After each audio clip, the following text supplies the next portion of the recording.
आणि काही गुंडबिंड काही नाही बरं, मला सगळ्या सोशल मीडियावरती ब्लॉक करणारे आहेत, त्याच्यामुळे त्यांना काही बिबरायचं नाही.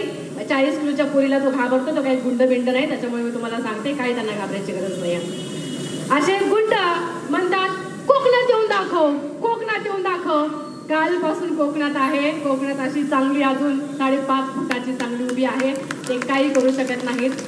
संस्कार आणि संस्कृतीचं सगळ्या महाराष्ट्राला देशाला जे दर्शन घडवतात असे मी ज्यांचं नाव ठेवलंय कोंबडी आणि बेडूक, उद्धव साहेबांनी ठरलं असे हॅशटॅग कोंबडू, ते महाराष्ट्राची संस्कृती घडवून देतात. मी कालपासून इथे कोकणामध्ये आहे.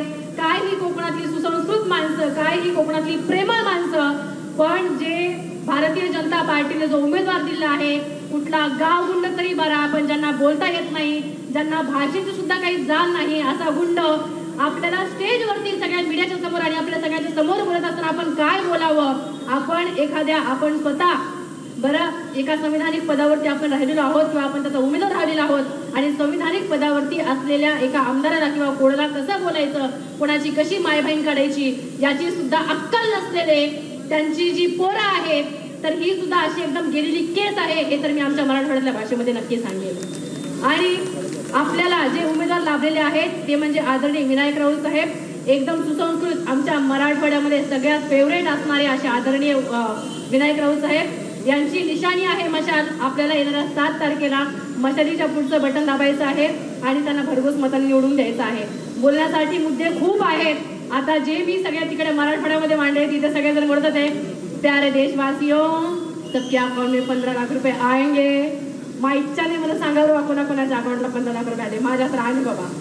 आमच्याकडे आईची शपथ म्हणजे माईचं नसते बरं. थोडंसं मराठवाड्याची भाषा इकडे तुम्हाला सांगते कशी असते तर.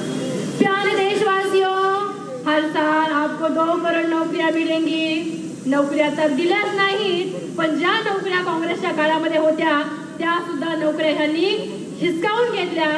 मागच्या एप्रिल महिन्यामध्ये नताशा सुमे नावाची एक पत्रकार आहे दिल्लीची, जिने रिपोर्ट लिहिला होता. मागच्या 3 वर्षामध्ये 26 लाख महिला आणि उर्वरित असे 31 लाख तरुणांनी नोकऱ्या गमावल्या, ज्याच्यामध्ये 26 लाख ह्या महिला होत्या.